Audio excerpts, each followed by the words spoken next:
Somewhere I read of the freedom of assembly. Somewhere I read of the freedom of speech. Somewhere I read of the freedom of press. Somewhere I read that the greatness of America is the right to protest far right. That mountaintop speech was, I've looked over and I've I've seen the promised land. When he spoke of that quote that comes from the book of Amos, let justice roll down like waters and righteousness like a mighty stream. Here he was, one person, one voice, who said enough.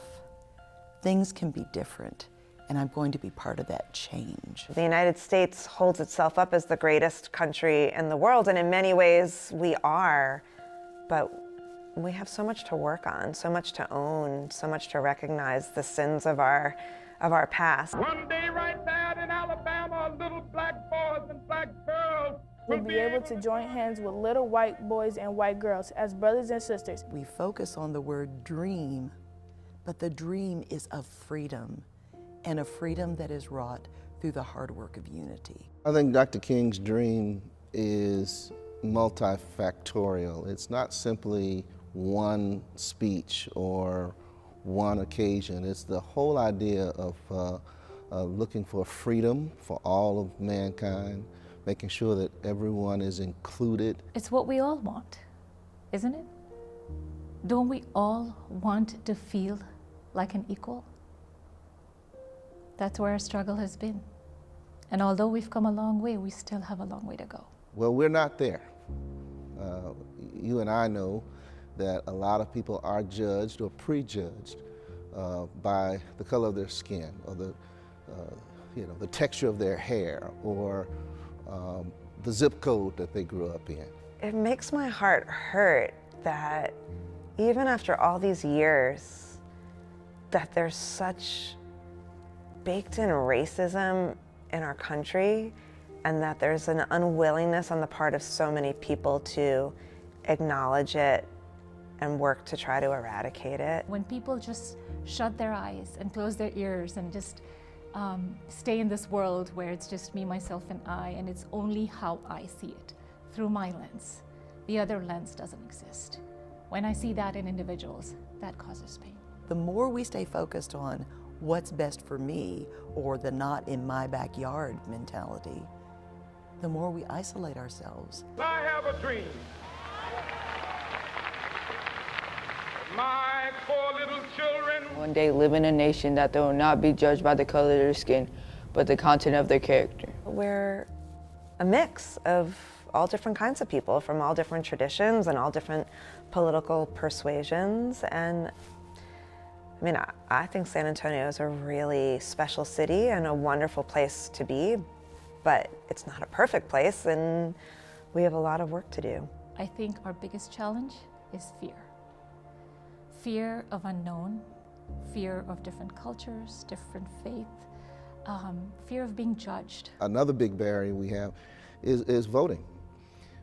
We got to make sure that every American citizen is able to vote, and we need to make it easy for them to vote, not make it difficult to vote. Sweltering with the heat of oppression. Will be transformed into an oasis of freedom and justice. Do you feel free? I feel free. Yeah. I remember I came to the US as a refugee at the age of 11.